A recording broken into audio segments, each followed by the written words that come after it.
welcome to another episode of the Cosmic Hour. Today, we will be talking about Pisces and Pisces season, and we have something special in store where we will also be talking about Pisces' influence on art and how many Piscean personalities have influenced art. I'm very excited to co-host this episode with Emma. Hi, Emma. Hi, Chris. How are you? I'm good. I'm really excited for this episode. I know you're a Pisces, so you're even more excited than I am to talk about, your energy, basically. Yes, yes. I love this season because obviously I'm a Pisces sun, and I'm always gonna love Pisces season because it makes me feel in my element. Well, yes, I'm excited to dive in deep and just talk about Pisces energy. So, without further ado, let's start off with just talking a little bit about Pisces energy in the season so we can get a little bit more familiar with what it means. This is a glyph for Pisces, and Pisces rules the ocean. So it's one of the water elements. It's mutable water, and it's the last zodiac sign of the astrology belt. So it's the last sign getting ready to then restart the whole cycle all over again.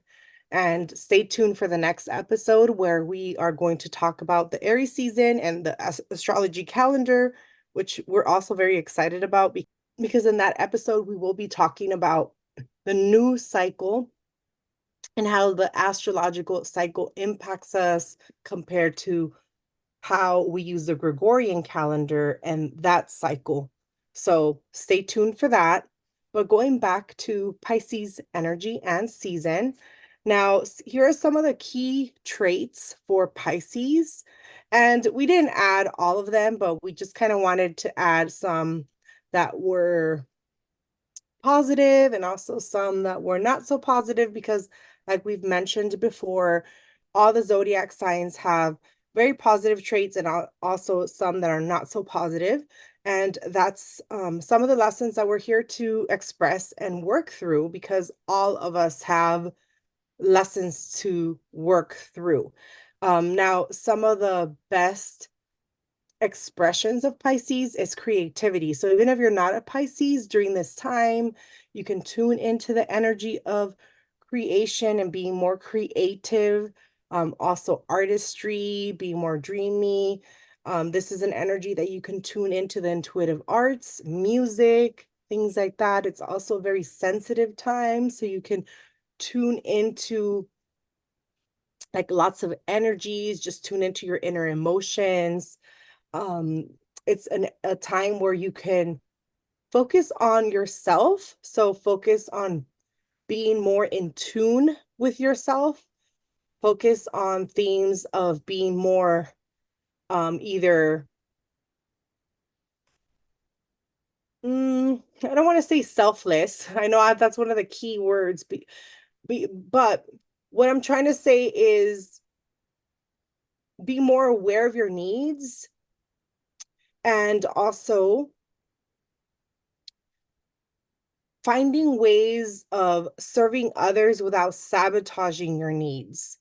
Because there's traits in Pisces that there's times where they don't necessarily place their needs first and then they neglect themselves to the point where they're sabotaging themselves. And that is something that can hinder them. I mean, it can hinder anyone if they're doing that, right? So during this season, if even if you're not a Pisces, you can work on these themes in your life where you're sabotaging either yourself or you are having these behaviors play out, and you can work on healing them. Pisces is great healing energy as well.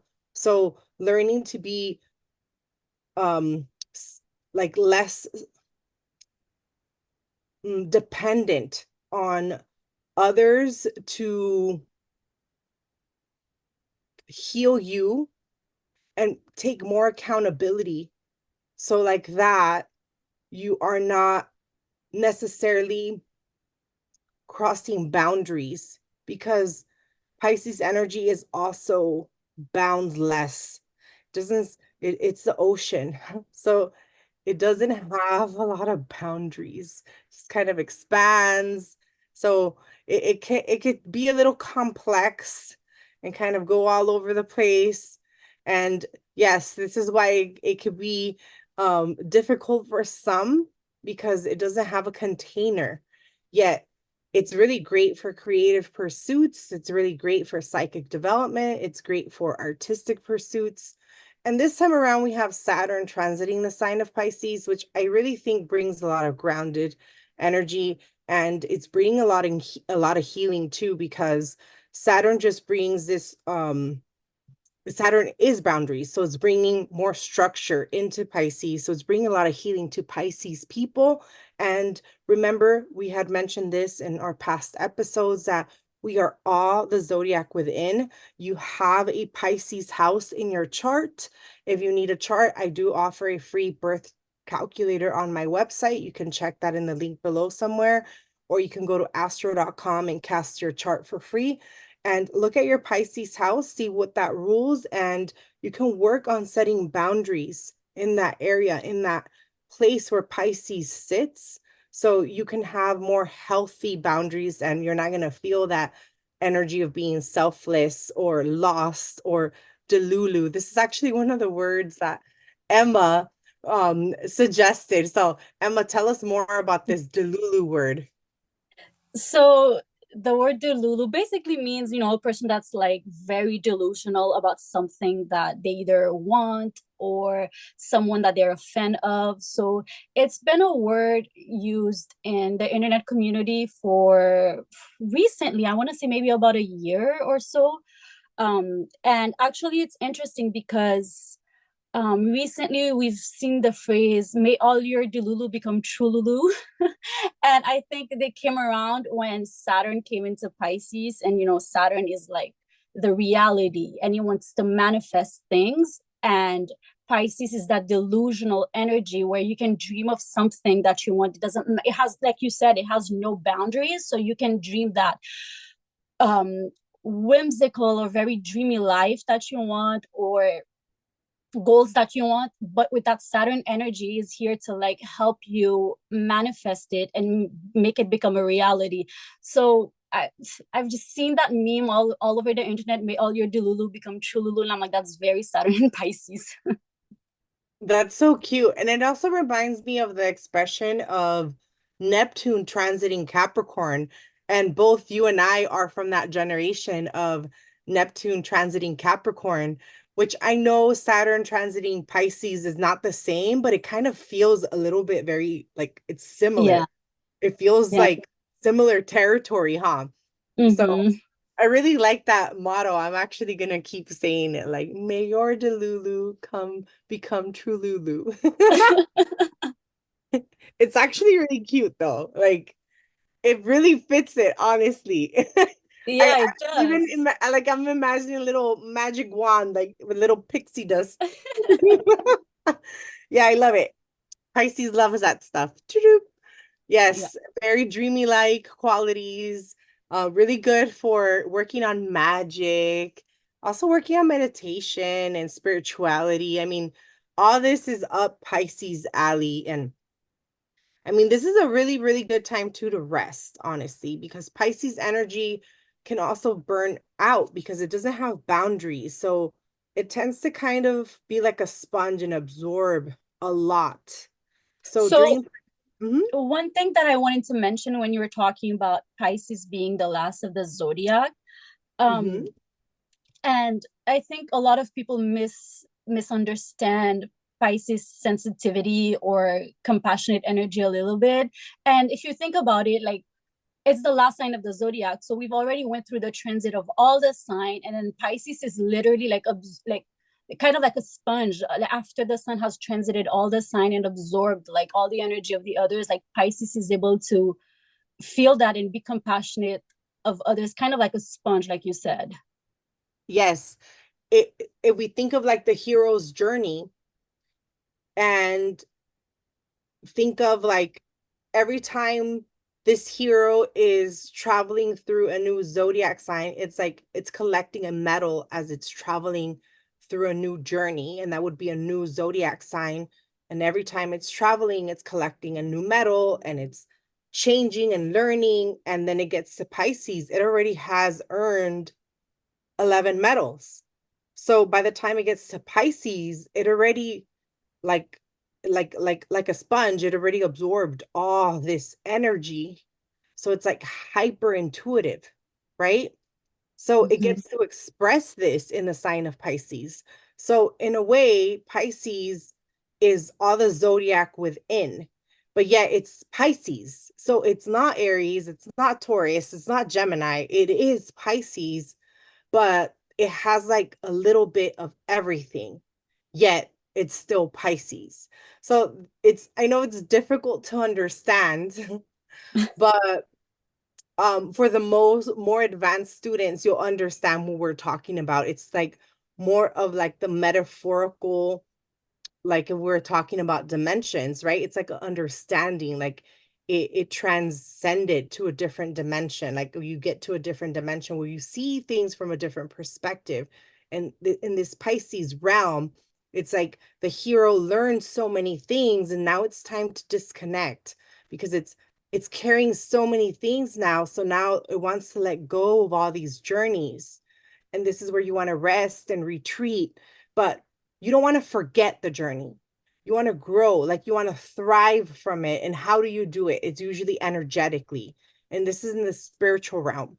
And this is where you can grow tremendously, not materially, but you grow tremendously in the spiritual realm. And this is why Pisces is really connected to like the psychic realm, and it's very sensitive to energies and very intuitive. And it's hard to understand for people that are not connected to this energy because of that. And people that have a lot of Pisces energy sometimes are complex in that way. Some are not understood because of that. And the reason we wanted to do this episode and focus on Pisces and how Pisces people are very artistic in their expression is because they gift the world so many things that evolve consciousness in a very creative way. They evolve people in a very creative way.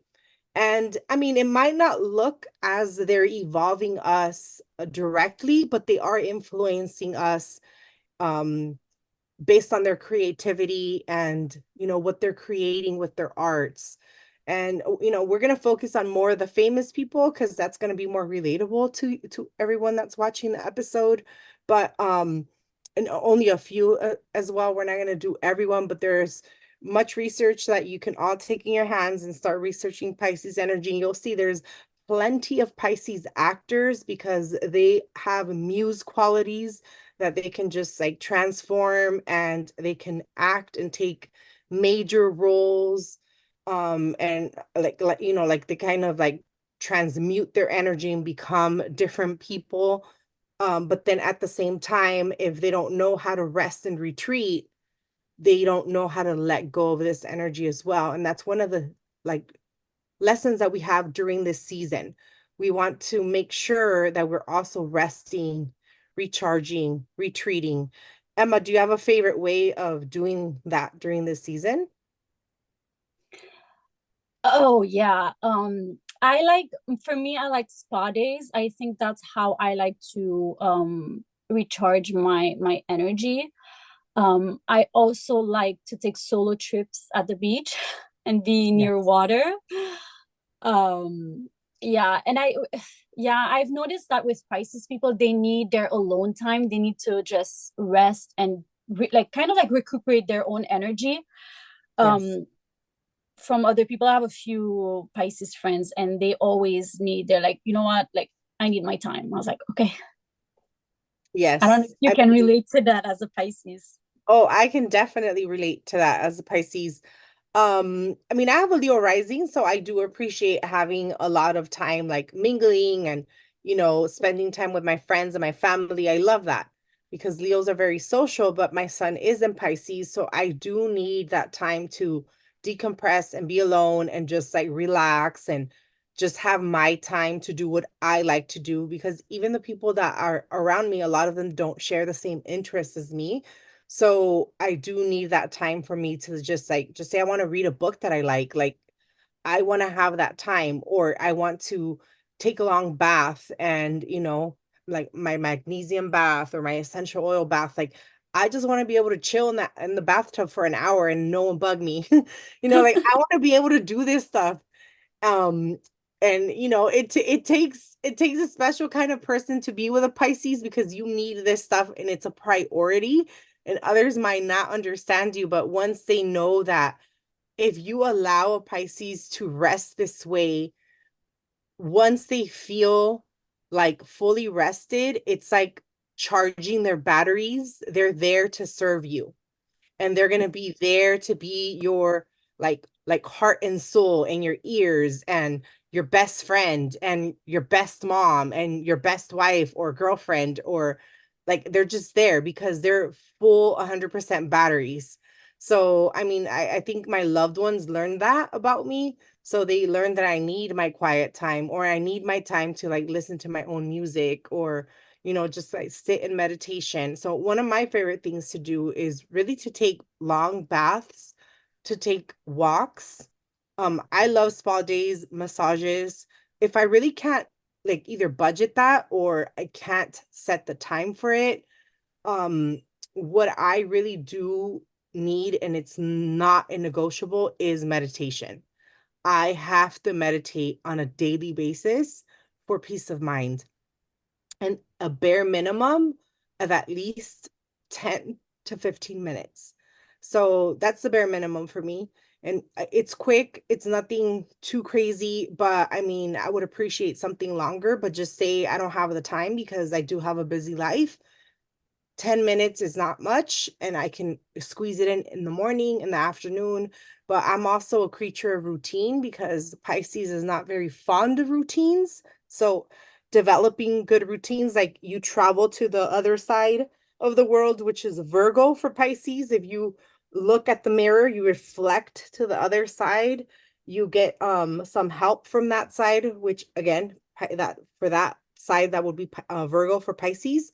You can anchor and make it easier for you. So I use Virgo energy to kind of like anchor, and I schedule things in so I could keep myself on like, track. And that's why I have to schedule my meditation. If not, I'm a hot mess.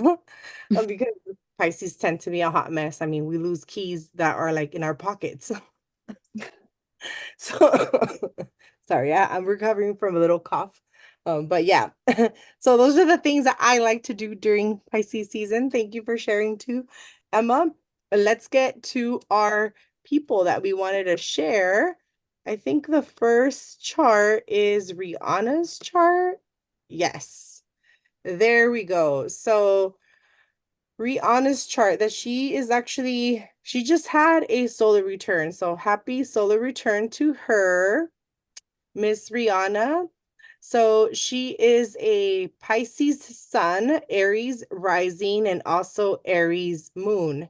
So although she's a Pisces, she also has an Aries expression because she happens to be an Aries rising with a stellium in Aries, because she has the moon, her Venus, and Jupiter in Aries.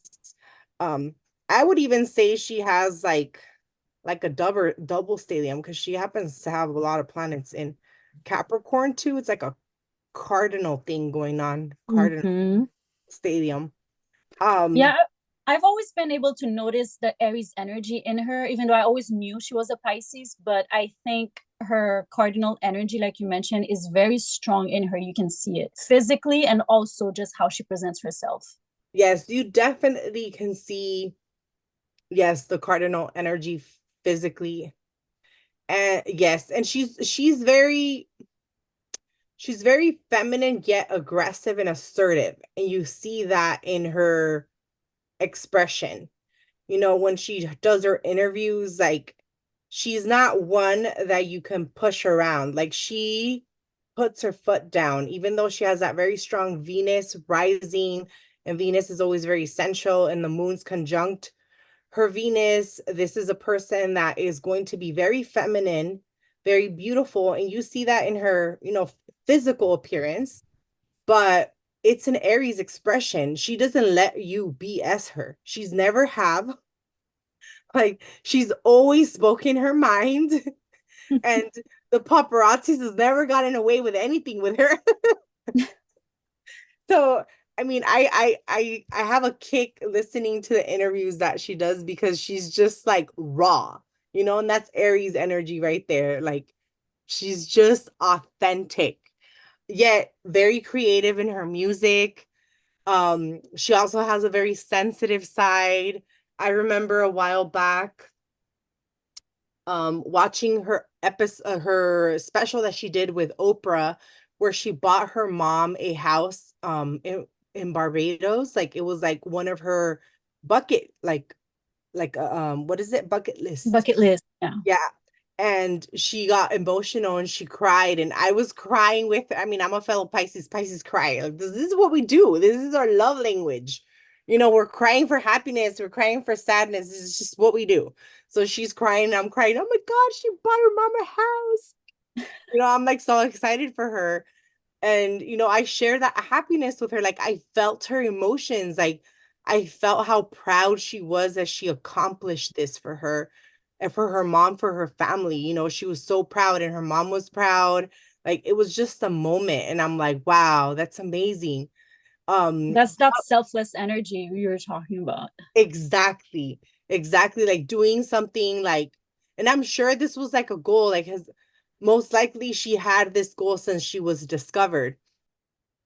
I used to read teen magazine, and I remember the article that came out. Her record had just came out. She had just recently been discovered, and it was that song Pawn the Replay.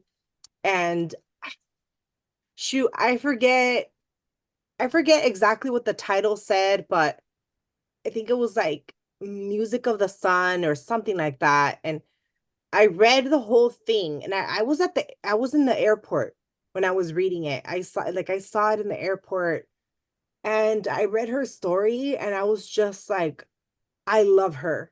And ever since then, I loved her. I just like loved her music.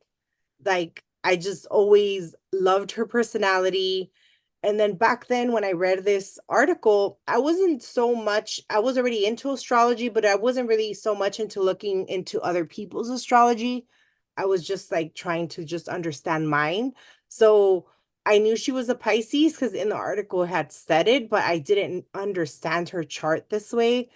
Um, but I felt like, oh, okay, she's a Pisces, she's an artist, and I liked her since then. And when I understood her chart, I was like, wow, like, she just has this like strong personality. And I mean, even her Neptune conjunct her MC, that's another, right? Neptune's a modern ruler of Pisces. That's another Pisces expression. She has that muse quality to her. So she mesmerized the world through her career. So I mean, yeah, like, I love what she's done with music, and not to mention what she did with her second career, which was makeup, and the industry that she's building with that. Mm-hmm. Yeah, she also has a lingerie, I think. Yes, yes, Yeah, I think I have I bought something from her line. Yeah. yes, she has lingerie. Um, she's also making like short little movies for her lingerie. Like, that's how she's Uh-huh. campaigning. I just love it. I Neptune. love everything she's doing. I mean, Neptune on the midheaven yes, movies for her line. Yeah. with the sun in the 12th house, in the north node in the 12th. Yeah. Yeah. So it all in this short Aries, right? They're fast, they're quick to the point, quite fast attention. I mean, I just love what she's doing. Honestly, I can't wait to see what else she makes. Um, And even her makeup, it's not just makeup, it's like it's skincare. Like she's making skincare. She doesn't just have makeup. Like she has lotions and serums that are to care for your skin. And I think that was a priority for her because, obviously she's from an island where it's really hot and, sun damage is a thing. So I think that was probably something she considered where she wants to be able to provide care for the skin to protect women from sun damage. And I mean, you can see that with the Aries energy, how she's interested. It's Venus rising. This is a very strong Venus, a very strong Venus position, rising, and it's a fire Venus, right? So she wants to protect the woman's face. So I found that interesting too when I saw that. I was like, oh, and the moon's there too. So caring about the face, right? Bringing nurturing to the face. And I really love too. She has a lot of clips that she's doing the promotion. Like she's putting the lotion on herself and teaching like her public on how to use it. So yeah, I haven't seen those. I should look for them. I haven't seen those short movies, those yes, yes. commercials. Yeah, I think they're like scattered. They're scattered everywhere. Like she has the lingerie one scattered. I'm not sure where she's publishing them. But I know that I've seen a few and I don't know exactly where I I saw them. Mm-hmm. But the most interesting thing that caught my eye about her chart is that the ruler of her ascendant is Mars and it's right on the galactic center. And I've had like this obsession about the galactic center. I've been doing a lot of research on it. So I was just like, oh, her Mars is on the galactic center, exactly on the galactic center. Interesting. And it's making a trine to her Jupiter. So like I know secretly she's into all this stuff. There's just no ifs or buts about it. I know Rihanna is into astrology. I'm sure she has her own spiritual team. I'm sure she consults with astrologers, psychics, and all that. And she keeps it very secret, hush hush, and she should. I mean, Um, being a Pisces with a North Node in Pisces and from an island too, yeah, coming from another person who's from an island, like we're very into, the mystical world. yes, And we are very hush hush about it. yeah. With Neptune conjunct the MC, I mean, come Yeah. on, come Yeah. on. There's just no way. Yeah, but like I just to me that was just like there's just no way. Like I'm sure that she believes in a lot of synchronicities and she's always believed that the universe has her back, especially with that Mars conjunct the galactic center. There's just no way. Like and it's exactly trying to Jupiter, which is another ruler.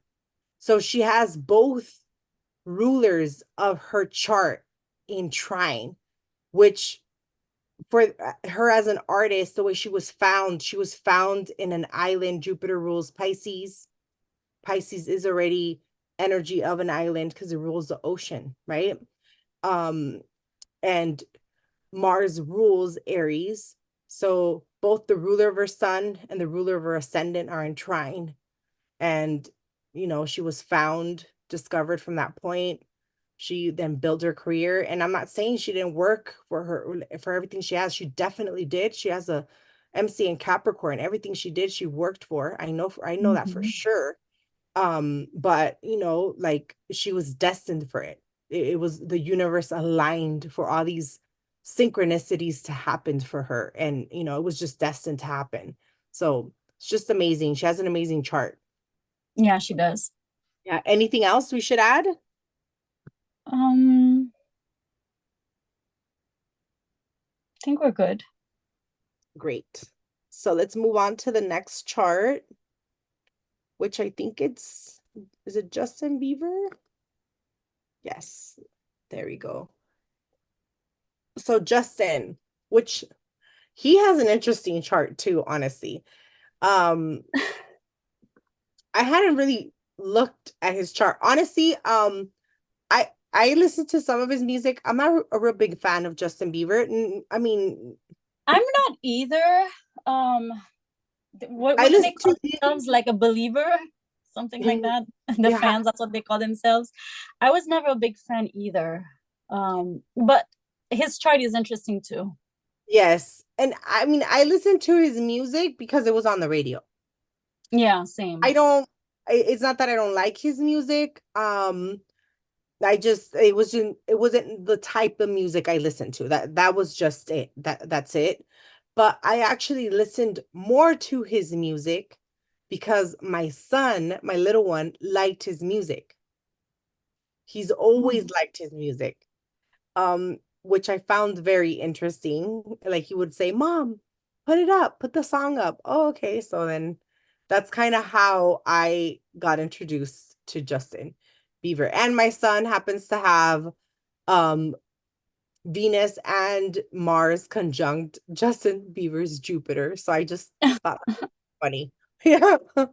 I was like, "Oh, I guess his Jupiter was speaking to him." Um, but and then my son also has the North Node conjunct Jupiter.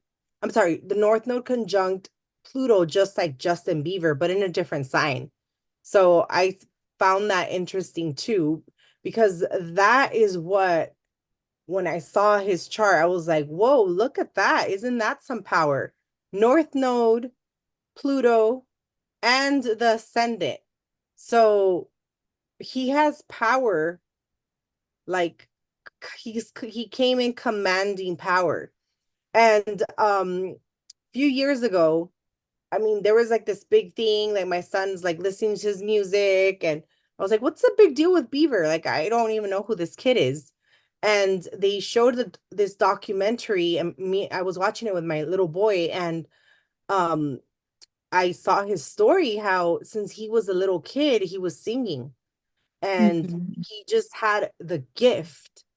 And I was just like, wow, when I saw his chart, even when I saw that movie, I didn't care to see his chart. I'm telling you, I just didn't care. I thought it was a amazing documentary, and I was like, oh, that's good for him. But it wasn't until we did research for this that I was like, oh, he's a Pisces, and oh wow, and look at that. It made sense to me. I was like, this is why his story is so powerful, because he came in with this North Node Pluto conjunction right at that 29th degree. It's a critical degree in Scorpio. So I mean, Scorpio is a powerful degree already. I mean, powerful sign already. And then you also have that Jupiter Pluto conjunction, and Jupiter and Pluto always demand a lot of power. You know, Jupiter expands anything that it Mhm. touches, and Pluto's just power. And then you have the North Node. It's just crazy. It's just this combination is just crazy. And even though he's a little guy, he demands a lot of power. You know, he Yeah, I always think of and when I see a chart and I see someone with Pluto on the rising or in the first house, I always think these people have like a very not just powerful presence, like a magnetic presence to them. I don't know if you can correct me on that, but I don't know if you've experienced that. Like these people, they have like this strong presence to them that like you can't deny. Like you feel a presence when you see that person. oh yeah, it's definitely penetrating, Yeah. piercing. Yeah. Mm-hmm. Yeah, I've definitely experienced that. And actually, I always like to judge people. Like if I don't know their ascendant, I'm like, oh, he definitely either is Scorpio rising or he has Pluto either on the ascendant or aspecting the ascendant. That's how I start judging people, and it's based on the gaze, because there's no way. Pluto lets you know when it's playing with the ascendant. And this is how, when I saw this, I was like, that's why Justin Bieber is Bieber. Mm. Yeah. So yeah, that was interesting. But I mean, he has a movement, right? He has a Mm-hmm. movement, so you can see that in his chart. He's also very passionate about his music. He's been very creative, and you see that his sun, his Saturn, his Venus all fall in the fifth house. Um, I know that his backstory, I think there was like a divorce involved with his family. You see that with Mars in the fourth. There's that, play of like the division. Mars usually in the fourth. There's like issues with, with the home life. Not necessarily with him, but his early upbringing. Most likely the Mars right there caused he experienced some issues because of the parents. They separated, and then he was brought up, and he was brought up with music. I mean, the nose in the first and the second, and also him being very, very popular with the women. I found it very strange that he wanted to get married so young. And when I saw that he had a Libra moon, that made sense Yeah, to me. yeah, I was like, oh, okay.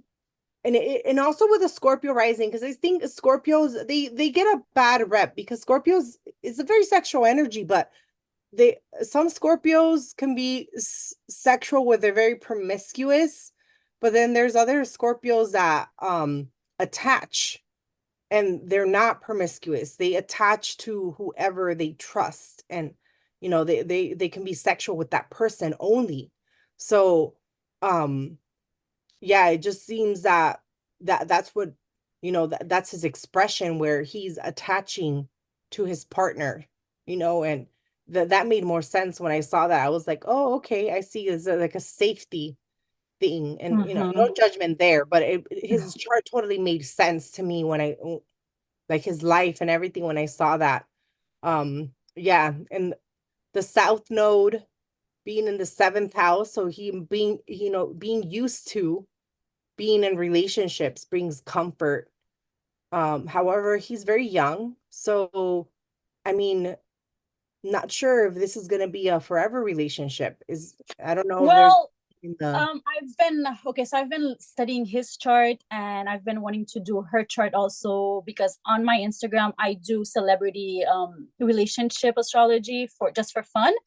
And this is a couple that I'm gonna do next, but I haven't finished all my analysis yet. But I did want to point out that he is going through his Saturn return right now.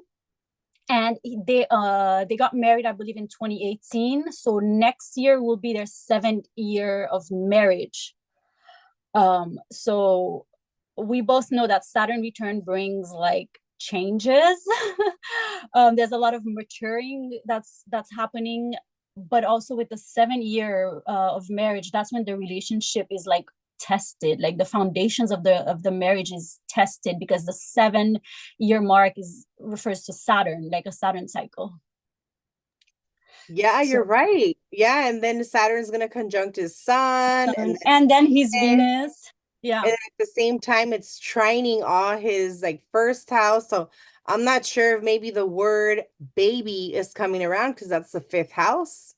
Maybe, maybe because, creating a child, and there might be some either wanting to expand family or not wanting. And then that's going to bring in maturity topics.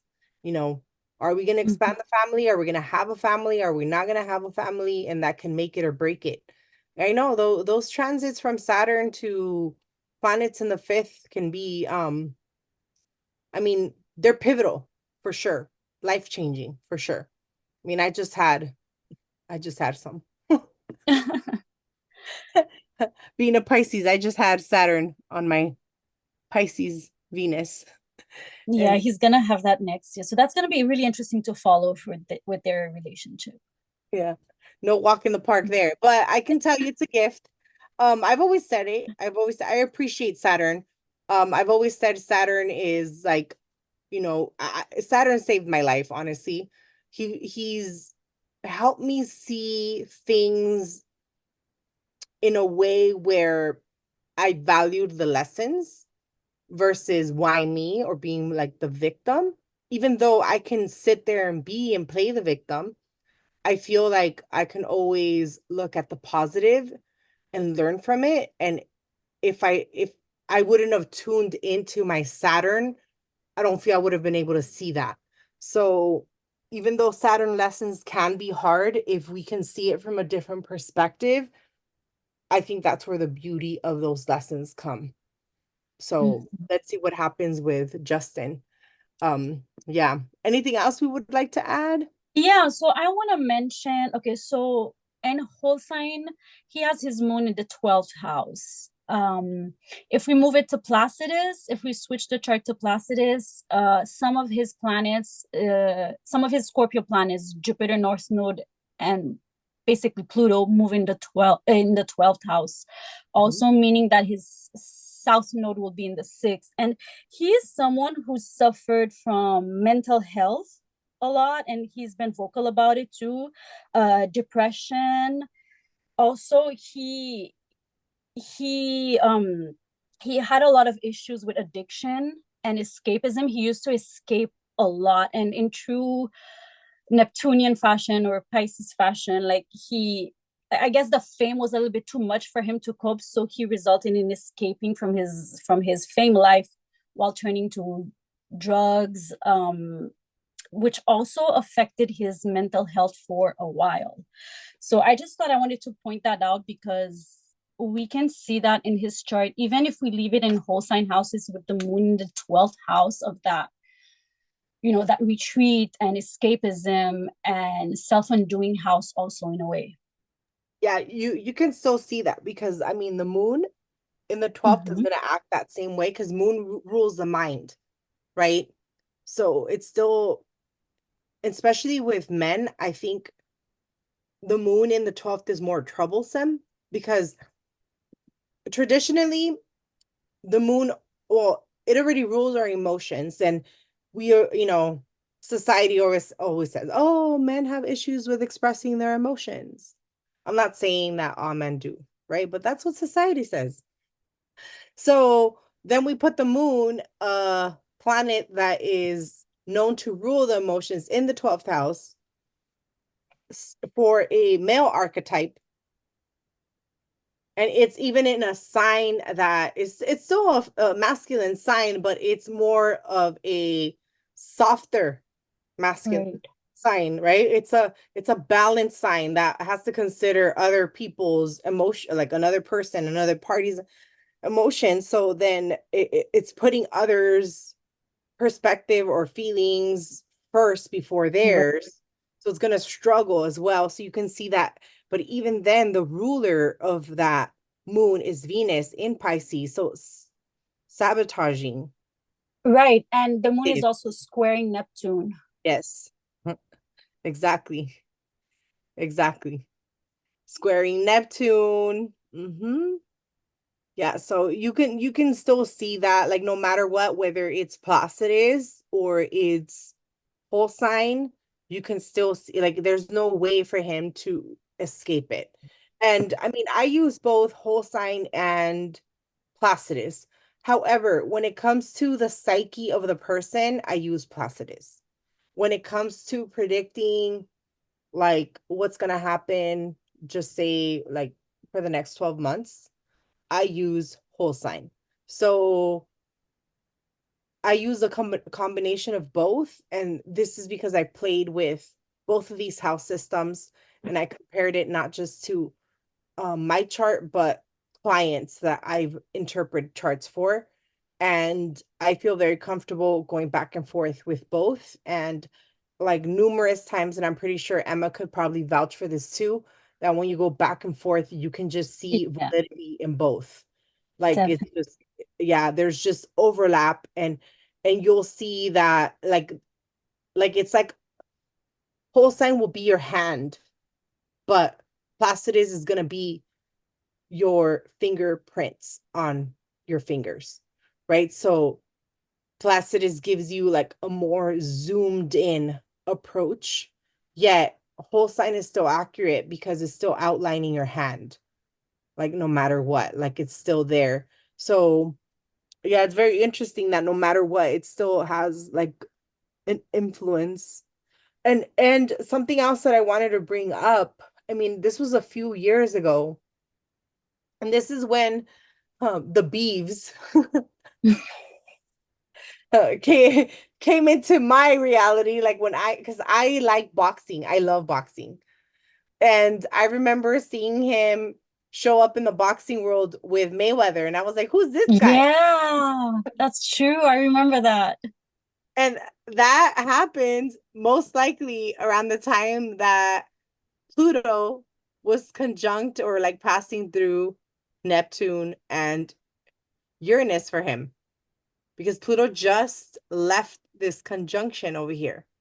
And now Pluto is right, like has entered his fourth house.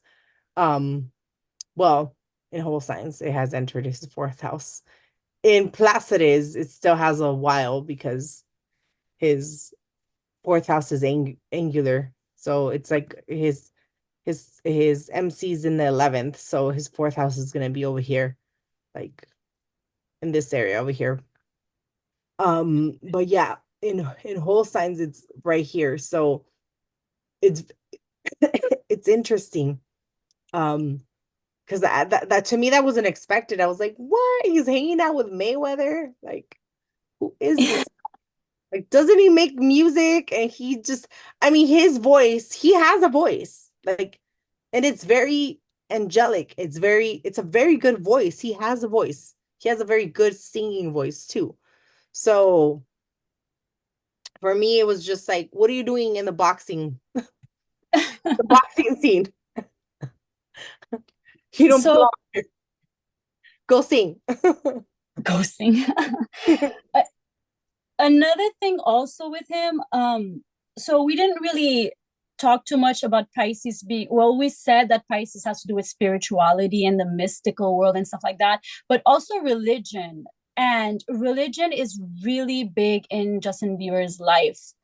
Um, I don't, I, I don't remember exactly. I think his wife like belongs to. I think the wife of his. I'm sorry, the dad of his wife is a pastor or something like that. I'm not, don't quote me on, I'm not exactly sure. But I know religion and like God, like his faith is really important to him. And when he was going through those mental health issues and all of his addiction problem, he said that it was his faith that basically saved him. Okay, I see that. I mean, and that's interesting because everyone that's had Pluto transits, I mean, you guys could comment below because hands down, everyone that's had Pluto transits can say they've had mental health things going on because Pluto can make you snap. Pluto transits are no fucking joke. I'm not gonna lie. I've had Pluto transits, even the positive ones, the sextiles, the trines. They have you reflect inner shit. And imagine having squares. And look at this guy. He has a Pluto conjunct the ascendant, and then he has Pluto square his Mars with his Mercury. Most likely, he's very self-critical, right? His self-talk. This is probably why he has an instability. He had an instability Mm-hmm. to his mental health, right? In addition to, it's like impacting his nodes. So these are karmic lessons that he came in to deal with. So what's the resolution for him? What was the resolution?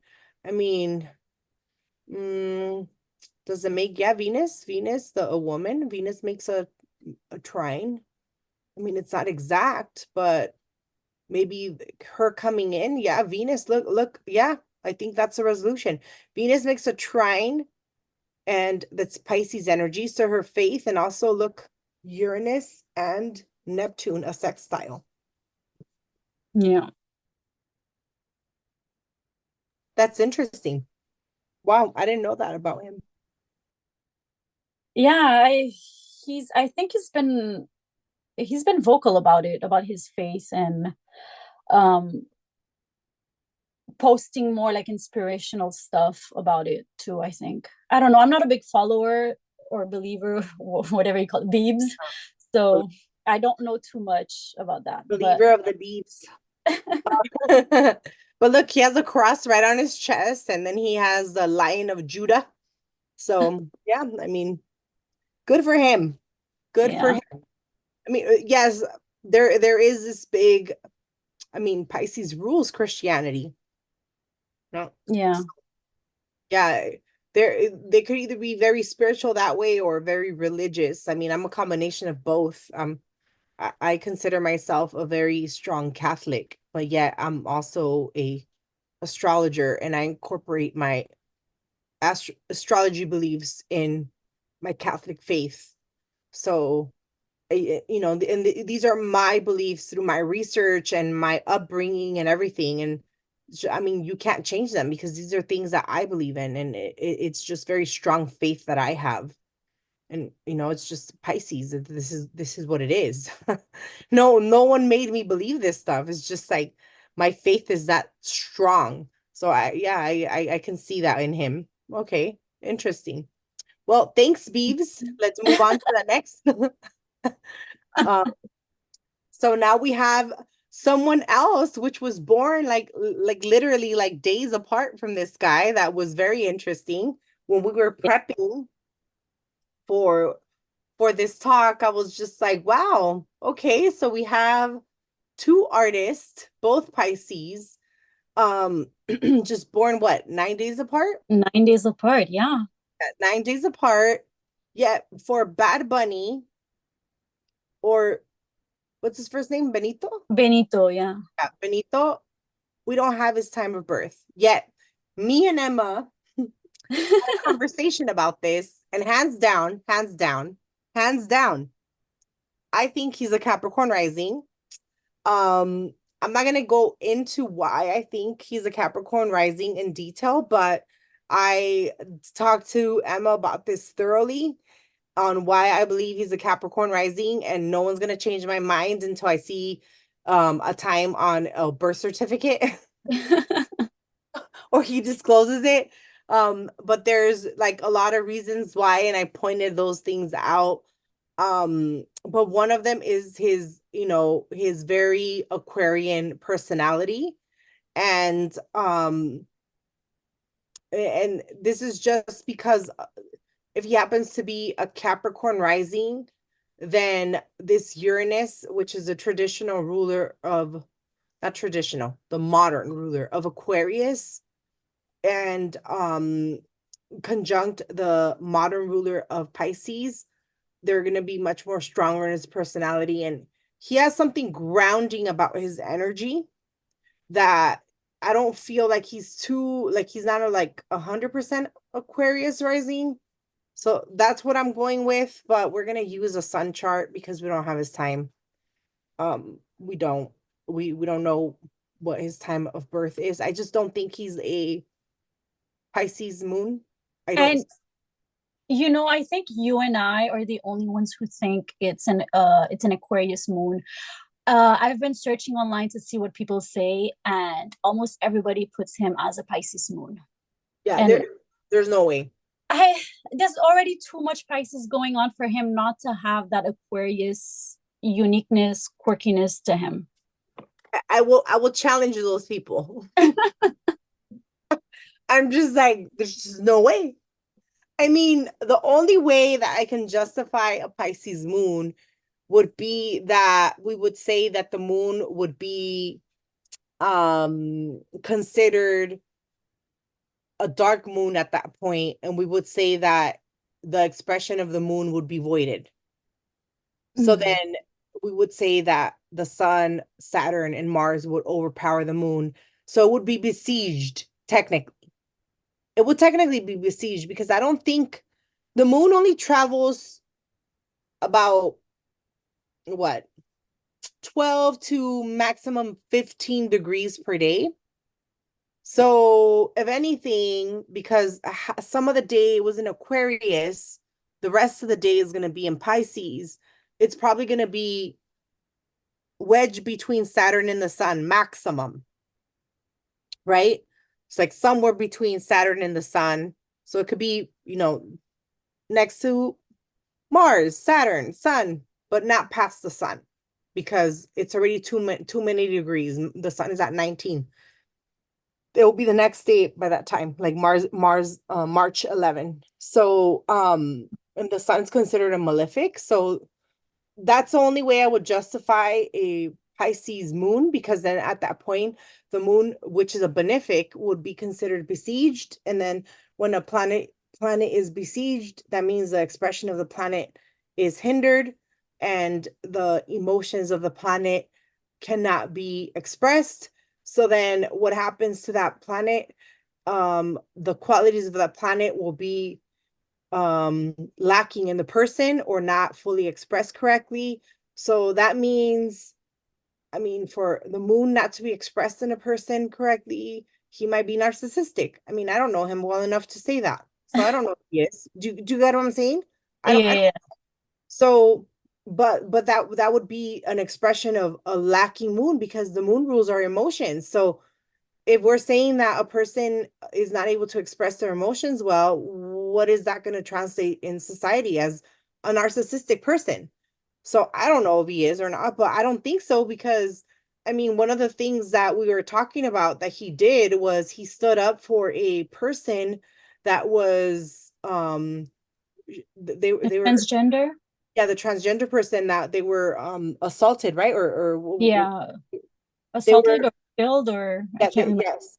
They were killed. Yeah, killed. Yeah. Yeah, and he made this shirt that said, "Oh, the person's name was Alexa, not a man in a skirt."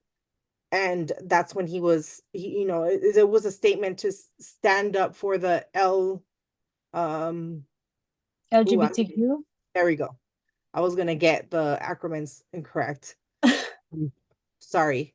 And I mean, I think that's a very humanitarian thing to do. I mean, that's an Aquarian thing to do. Yeah. Once you take a stance like that, you can't take things like that back. Like those are humanitarian acts. You can't just be like, "Oh, I'm standing up." Just kidding. No, you stand up, you take these acts, and this is a stance you're making. So to me, that's very Aquarian. I don't see it as Piscean. I mean, he is a Pisces. He has a lot of energy in Pisces. Yeah. Yeah, he does.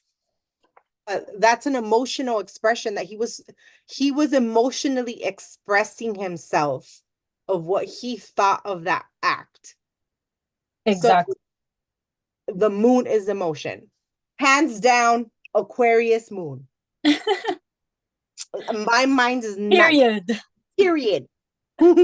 Next. I'm just kidding. Yeah, there's more things too. I mean, I brought up what he says his mom was a school teacher. I mean, a Pisces moon could also pass by a school teacher, but um because of his because of his Pisces energy, he has Mars in Pisces, he has Saturn in Pisces.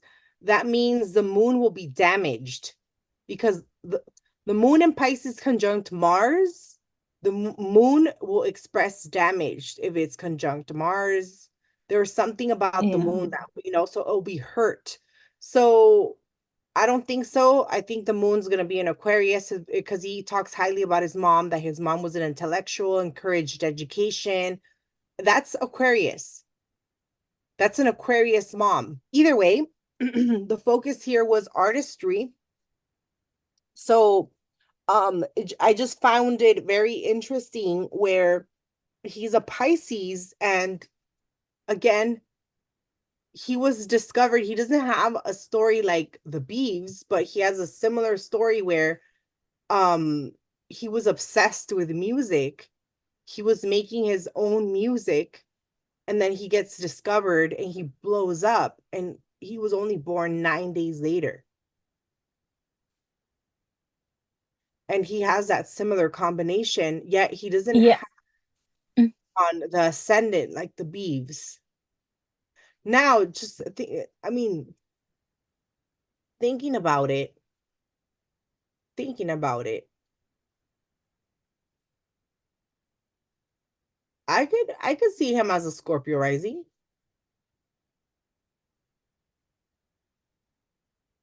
Can you?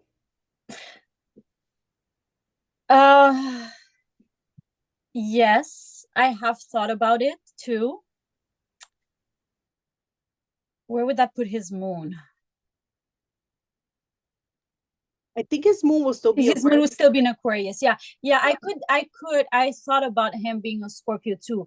But again, I feel like it's missing that earth element in his chart. Yes. That's why I agreed with you with the possibility of being a Capricorn rising. Yeah, because if he's a Scorpio rising like the Beeves, he would have to be born around the same time like him. See, like at midnight Yeah, sometime. midnight. Yeah, so he would still be Aquarius. Yeah. Yeah, he would still be an Aquarius moon. I mean, and anything between this time, yeah, I can see that. But he's an Aquarius moon for sure. There's no ifs or buts about that. And that I really do think he's a Capricorn rising. Hmm. I want to know what people think. Yeah. They should leave a comment. Do you think he's a Scorpio rising, Capricorn rising, or even if you're one of those who believe he's a Pisces moon? Let us know what you think in the comments below. I'm curious to know. But yes, he's another person that has impacted and changed the industry. I mean, he's sold out his concerts with his music. He has a very unique way of um he's a unique artist, right? A unique way of creating his music. Very different, not traditional. Like his voice is not like Justin Bieber's.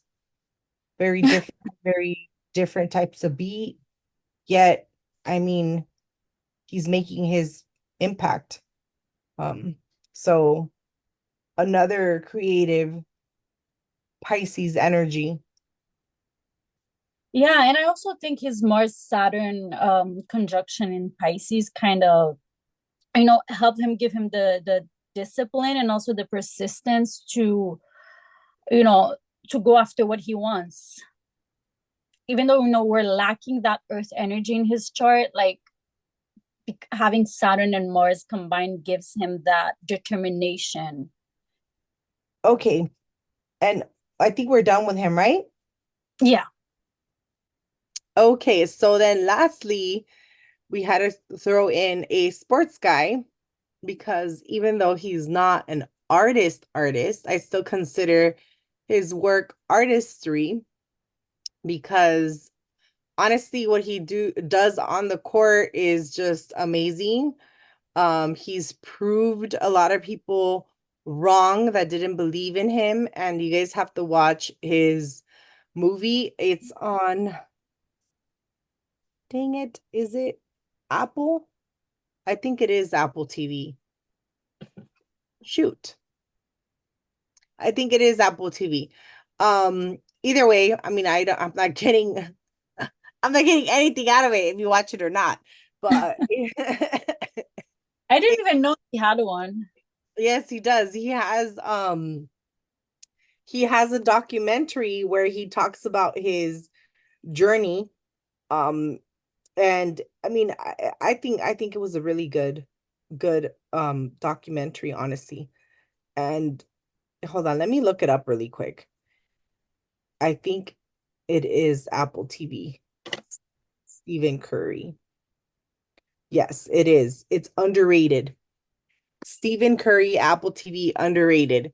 And he talks about how he's always played basketball since he was a young boy. However, he was always short. I mean, he's 6'3", but compared to NBA height, that's not that tall. That's actually on the short end.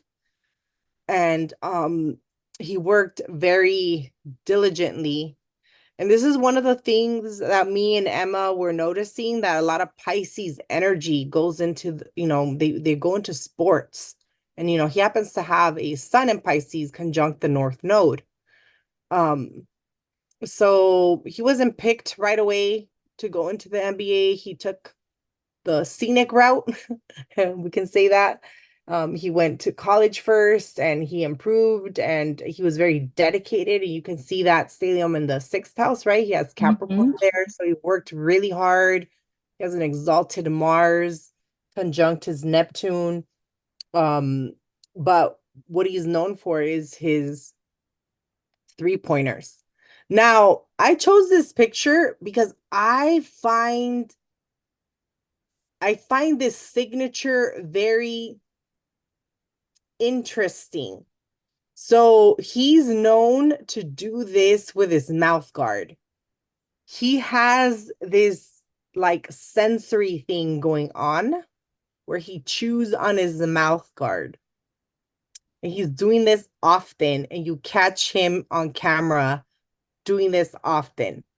And I'm like, this reminds me of Gemini energy, but then I looked in his chart and I was like, he has nothing in Gemini. Why is he doing this? Where is this Mercury? I'm like, he has Mercury in Aquarius. Okay. So he's a Leo with Mercury in Aquarius, so it's mirroring him. It still doesn't make sense why he's doing this. It's Mercury in Aquarius, even mirroring him, still doesn't make like, I still don't feel that that would be it. Then I'm like, okay, it makes an aspect. It's a applying in conjunct aspect, but I'm still not totally convinced. And then I see Uranus at 0 degrees in Capricorn, making an in conjunct aspect to his 0 degree Leo ascendant. And I was like, that's it. That's what it is. So it's the nervous energy. So he has that like this Uranian nervous energy, which Uranus is a higher octave of Mercury. Mercury. So he has to like chew on something to calm his nerves, like you know? That's And why he does this. yes, and it's with his teeth. Saturn's conjunct with Uranus, and look at where Saturn is at 1 degree conjunct his Uranus. And Saturn rules the teeth. It's in the sixth house. It's impacting his nerves, right? So it's a Mm-hmm. state of being. So he's doing this as like a nervous tick. So he's actually doing to soothe himself and relax himself. It's not impacting him enough for it to be an issue, but it is enough that it's noticeable. You'll see it over and over and over in a game. So it's like a pacifier to a baby. Like this is his Yeah. signature.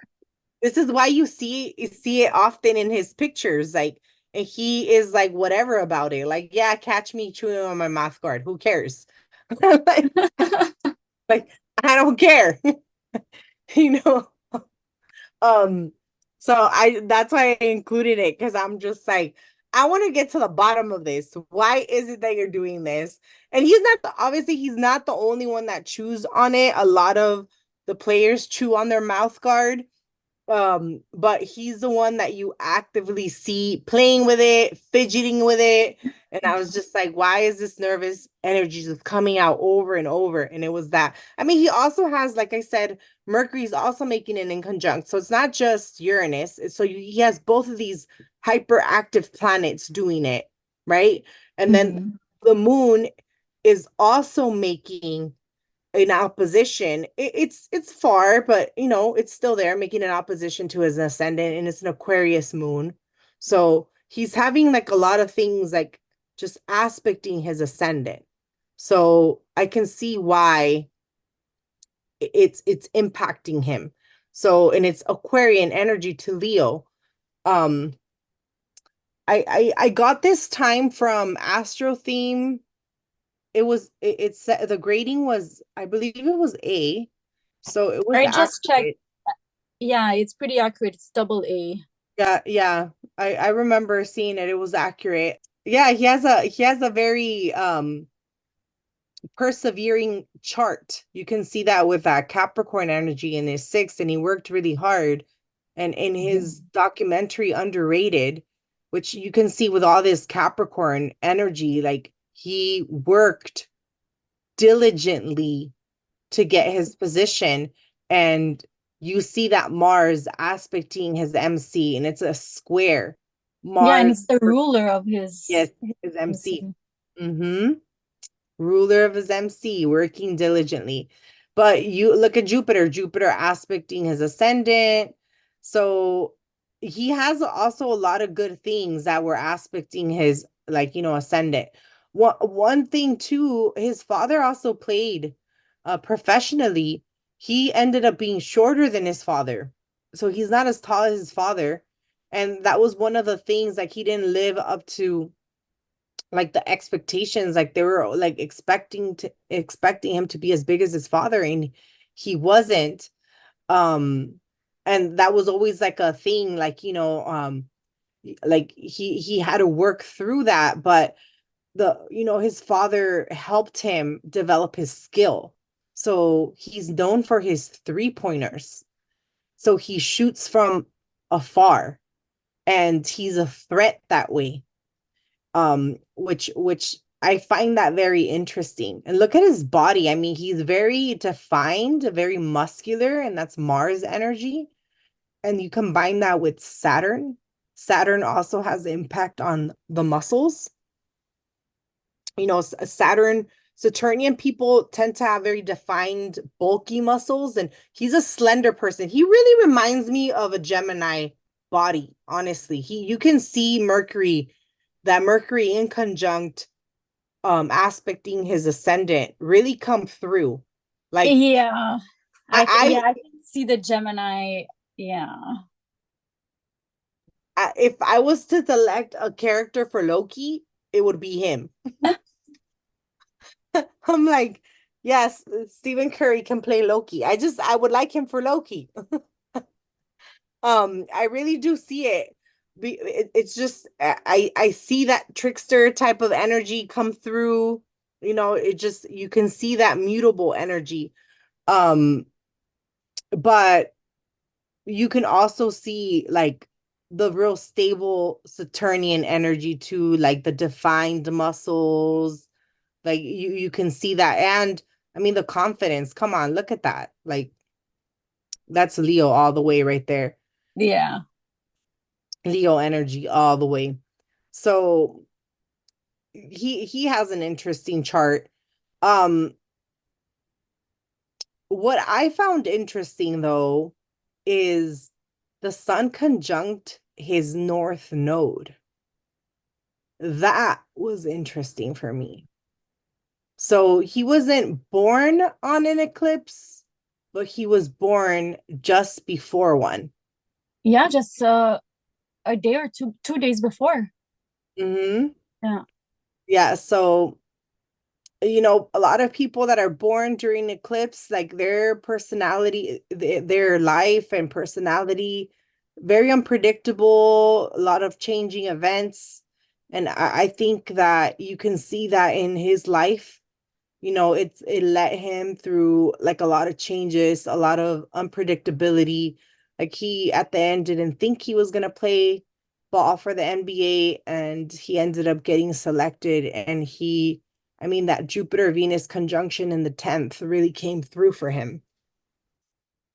So it will be interesting to follow him the next year when the node's going to Pisces and he'll have his nodal return and eclipses in his sign. Yeah. And also, I want to see what happens with this Jupiter Uranus conjunction in his 10th house, because even though he doesn't have a Jupiter Uranus conjunction in his natal chart, he's part of that cycle. He has a Jupiter Uranus trine, Mm-hmm. and it's an exact one. So it's a separating. Jupiter already is at 1 degrees, but it's still a trine. So, and it's impacting his career and the work that he does. So there's something that Jupiter and Uranus is going to do to his career. Right. Hmm. We're going to see a lot of changes come through for him, for this season, this upcoming season for him. So that's kind of exciting. I think he's a good player. He's led the Warriors um to win like the championship. Um he's really good. That's why they named that documentary he made underrated, because I mean at the end you can see how he maxed out his expectations of what everyone expected him to achieve and what he's achieved. So, I mean, I feel like he has a lot more years to play.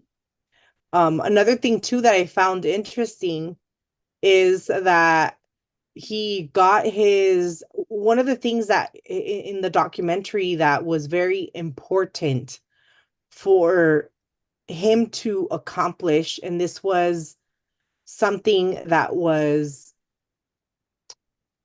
important for his mother, was education. And right here, his mother is being represented by an Aquarius moon.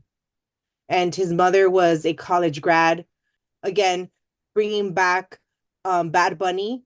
The mom was a teacher, so another, I'm just quoting back the Aquarius mom. Not saying that only Aquarius moms go to college, but it's just that intellectual mother, like there's something different about Aquarian mothers. So, and she states it like this was, she was the only one in her family that got a degree, and she's expecting her kids to do the same thing, and she was expecting that of her son. So he didn't end up finishing his degree because he got drafted by the NBA, so he still needed to finish. So while he was drafted in the NBA, she was still pushing him to finish his degree. And he's like kind of telling her, like, Mom, I made it. I made it to the NBA. I'm making the big bucks. And she's like, I don't care. You need to finish your college degree.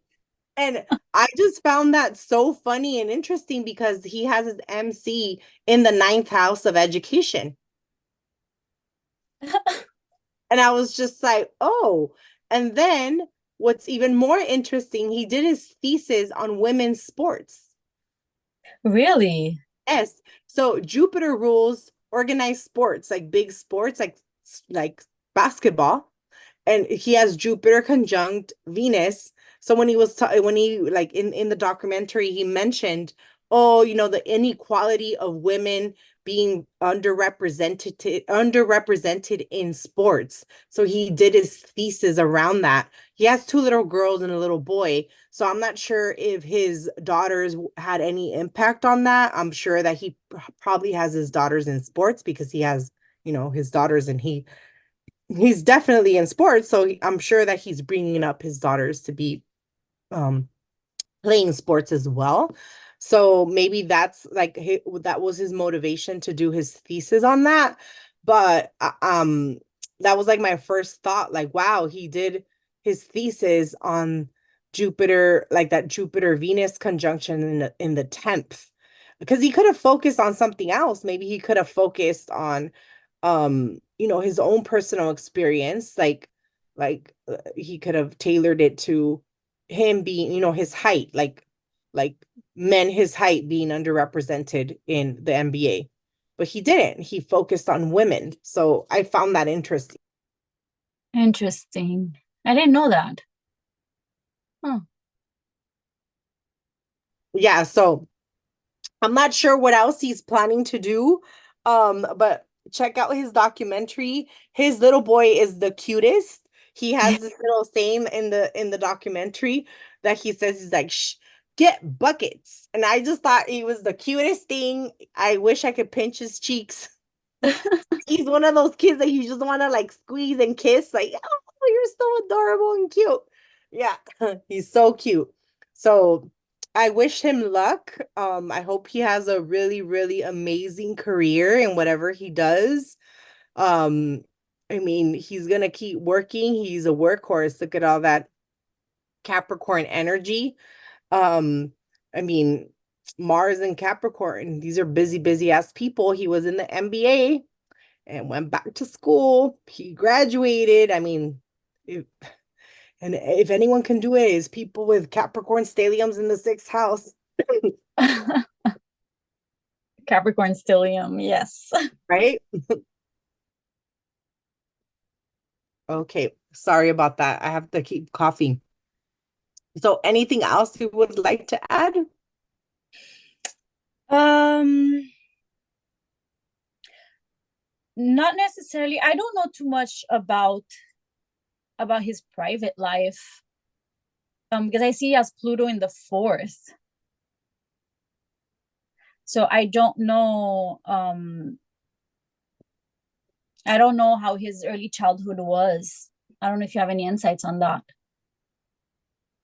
Yeah, honestly, I mean, I have Pluto on the fourth, and usually Pluto on the fourth plays out where there's a very like transformational and very traumatic upbringing. But based on his documentary, he doesn't really talk about that. So it looks like how he experienced that Pluto in the fourth was more um where his father was a very powerful person, like I mentioned, where he played ball.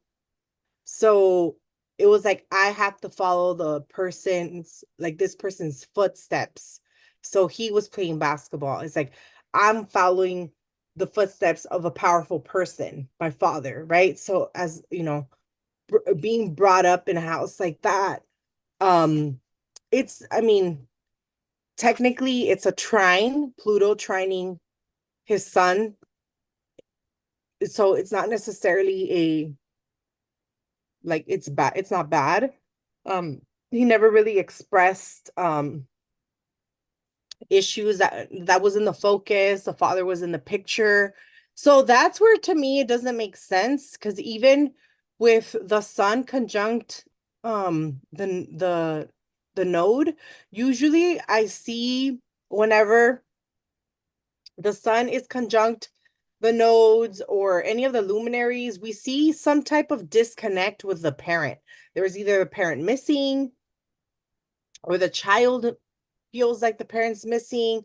So maybe he didn't disclose that part of his upbringing. Maybe he felt like he wasn't as close to his father, but even in his movie, he mainly talked more about his mother. So, but you know, the connection that he has to his mother, it's a square. Look, the Yeah. moon squaring Pluto. So it could be, you know, like the mom had like a powerful stronghold on him. I mean, the mom's the one that said, "Hey, you need to go finish school."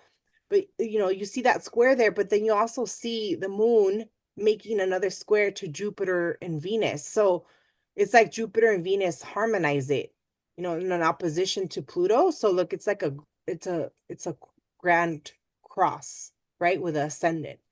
So it's not, even though Pluto's involved, it's not necessarily a bad thing. It's like the mother made him a powerful person.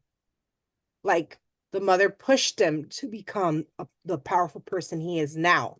Right. And I'm not saying that, oh, because he's in the NBA, he's a powerful person. No, what I'm saying is that she pushed him to get an education, pushed him to work ethically, to work hard, to like to be the person that he is now. So develop his character the way he is now. And you know, I think the mother was very pivotal to that. Um, and maybe the dad was just like, because it's in the eighth house, maybe the dad was more like just like the person that was providing financial stability, like more hidden, maybe not as involved, still there, but not as like day to day, like dominant. Maybe he was like traveling for work and business and things like that. They didn't mention too much. He didn't either. But I do see that based on the chart, there's like some stuff. Yet, if we remember, Pluto keeps secrets. So there's definitely a lot of secrets, family secrets that he definitely did not disclose in the movie, because Pluto likes to keep secrets in the fourth house. So, I mean, that's fine. Um, but and he's, I mean, you can come on. Remember what we said about Pluto? And what does Pluto do with when you can see Pluto in people's like personality? I mean, come on, look at his eyes. Right, piercing, yeah. Come on, you know, like it's not an exact aspect, but I mean, Pluto's playing enough to aspect the rest of the planets, all the angles. He has a lot of planet in angles, right? And Yeah. Pluto's aspecting all these planets. There's just no, I mean, this is definitely a very Pluto person. Like he is penetrating. Like, yeah, he's very. influential. I'm sure his personality is very magnetic, especially when you meet him in person. So, and it's fixed energy too. I mean, very, very polarizing. So, um, I don't think he, he was born during the generation where this Pluto in Scorpio can affect you a lot because a lot of the people born with Pluto in Scorpio, including me, it experienced a lot of abuse during this time. Um, Especially in your household, and you wouldn't talk about it, you wouldn't say anything. And even if it wasn't in your household, we were exposed to things that we shouldn't be exposed to. There was a lot of external things that people were exposed to. I mean, this is when like the internet, we had like easy access to like inappropriate adult content online. So like and I mean there's just so many things, and then that even if you didn't have access to that, that might have damaged someone's, you know, someone that then would influence you or do damage to you because of how they experienced it. So it was just like a trickling effect of things, of like a lot of abuse going on. So, um, he has one of the better like manifestations of this because of the way that all the benefics are pretty much, even though they're actually forming tension aspects, they're harmonizing in his chart. So I've always said this, an aspect to Jupiter is an aspect to Jupiter. So Jupiter and Venus, even if it's a square, they can actually, with a square, they can actually harmonize. So it looks like in his chart, I'm not gonna say that he probably didn't have bad experiences, but most likely because the moon and like both of the benefics are the ones doing the opposition and the square to Jupiter, I mean to Pluto, it probably is harmonizing. I don't think he felt like too much of the trauma, honestly, in my opinion. Good for him. Yeah. But I do see that in his chart, I do see the strong mother that you were talking about. Yeah, even I mean, even if we go and use the traditional, like if we start you okay, the mom is being represented by the moon. So who's the ruler of the moon? It's Saturn. Oh, Saturn is in good dignity, right? The ruler of Saturn is in the ruler is in rulership. So then you also then see that, because even then we don't want to have the moon in a Saturnian sign because um you see a disconnect with the moon when it's in a Saturnian sign even then. So we then see that Saturn softened by Neptune. So then the moon becomes Piscean in expression as well. Like, oh, okay. So now it gets softened even more. So you then see, and then it's in the sixth house, it's Virgo. And actually in esoteric astrology, they say that the moon is actually in rulership in the sign of Virgo because mothers are to be of servitude.